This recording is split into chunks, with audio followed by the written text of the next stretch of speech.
കോഴിക്കോട് സാമൂതിരി രാജ Shri KC ഉണ്ണിയേലൻ രാജ, വേദിയിൽ ഉപവിഷ്ടരായിരിക്കുന്ന മത പണ്ഡിതരെ, വാഗ്മികളെ, പൊതു പ്രവർത്തകരെ, എൻ്റെ മുന്നിൽ ഇരിക്കുന്ന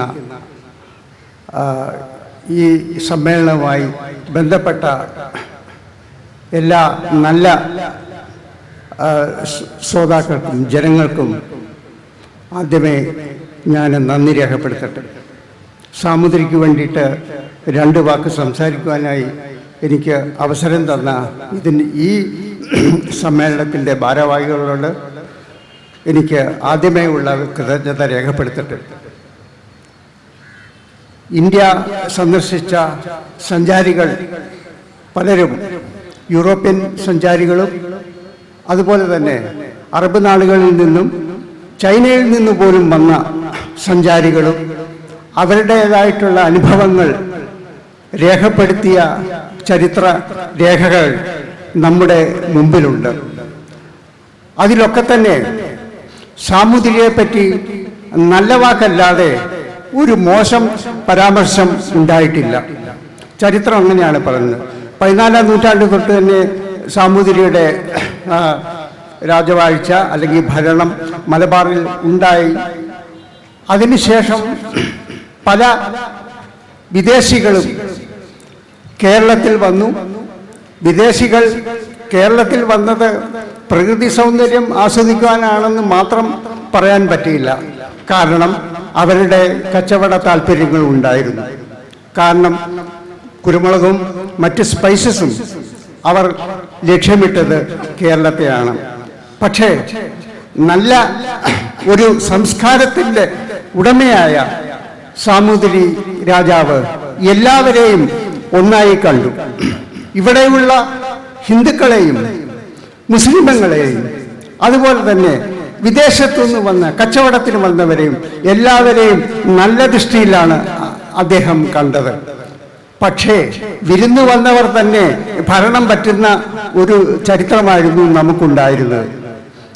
അതിഥികളെ സ്വീകരിക്കുവാൻ നമ്മുടെ സംസ്കാരം അല്ലെങ്കിൽ ഈ കേരളത്തിൻ്റെ സംസ്കാരം താല്പര്യം കാണിച്ചപ്പോൾ അവർ മുതലെടുത്ത് ഈ എങ്ങനെയെങ്കിലും അവരുടെ താല്പര്യങ്ങൾ സംരക്ഷിക്കണമെന്ന് മാത്രമായി അവരുടെ ചിന്ത. ഈ സഞ്ചാരികളുടെ കൂട്ടത്തിൽ നമുക്ക് പറയുവാൻ സാധിക്കും, ചൈനയിൽ നിന്ന് വന്ന മാഹ്വാൻ എന്ന ഒരു മുസ്ലിം സഞ്ചാരി, പണ്ഡിതനായിരുന്നു അദ്ദേഹം. അദ്ദേഹത്തിൻ്റെ ഡയറിയിൽ രേഖപ്പെടുത്തിയിട്ടുണ്ട്, സാമൂതിരിയുടെ പ്രധാന കാര്യസ്ഥന്മാരിൽ ഒരാൾ മുസ്ലിമായിരുന്നു എന്ന്. അന്ന് ചാതുർവർണ്ണ്യവും തൊട്ടുകൂടായ്മയും തീണ്ടലും നിലനിന്നിരുന്ന ഉച്ചസ്ഥമായിരുന്ന ഒരു കാലഘട്ടത്തിൽ പോലും മുസ്ലിമുകൾക്ക് രാജാവുമായി അടുത്ത ബന്ധമുണ്ടായിരുന്നു. അത് ചരിത്രം. ആ ബന്ധം ഇപ്പോഴും തുടർന്നുകൊണ്ടേയിരിക്കുന്നു. ഇപ്പോൾ ഈ ഒരു സമ്മേളനത്തിന് വേണ്ടിയിട്ട് ഇതിൻ്റെ ഭാരവാഹികൾ 2-3 ആഴ്ചയ്ക്ക് മുമ്പ് ഞങ്ങളെ വന്ന് കണ്ടപ്പോൾ ഞങ്ങൾ സസന്തോഷം അതിനെ സ്വാഗതം ചെയ്തു. കാരണം സാമൂതിരിയും മാപ്പിളമാരും അല്ലെങ്കിൽ മുസ്ലിങ്ങളും തമ്മിലുള്ള ബന്ധം ഞങ്ങൾക്ക് ഏറെക്കുറെ അറിയാം. ഇവിടെ കുറ്റിച്ചിറ പള്ളി സ്ഥാപിക്കാനും അതുപോലെ തന്നെ തെക്കുംഭാഗം ഗോയമാരുടെ അവർക്ക് താമസിക്കാനുള്ള സൗകര്യങ്ങൾ തെക്കുംഭാഗത്തും എനിക്ക് എല്ലാ പ്രദേശങ്ങളെ പറ്റി അറിയില്ല.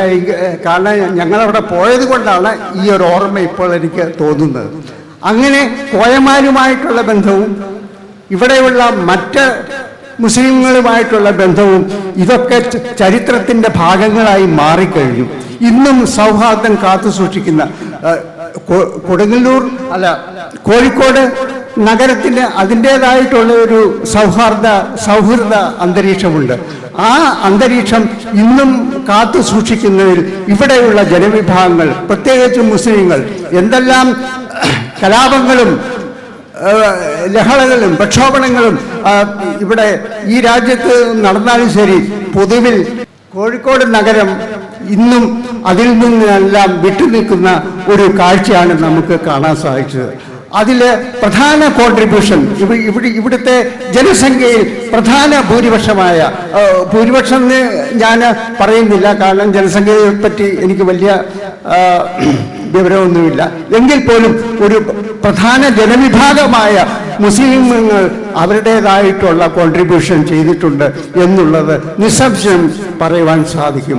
അങ്ങനെയുള്ള സംഭാവനകൾ ഈ നാടിനു വേണ്ടി നൽകിയിട്ടുള്ള ഇവിടുത്തെ മുസ്ലിങ്ങളും മാപ്പിളമാരും കോയമാരും എല്ലാവരും തന്നെ ഈ സംസ്കാരത്തിൻ്റെ ഒരു ഭാഗമായി ചേർന്നു എന്ന് കാണുന്നതിൽ നമുക്ക് അഭിമാനിക്കാം.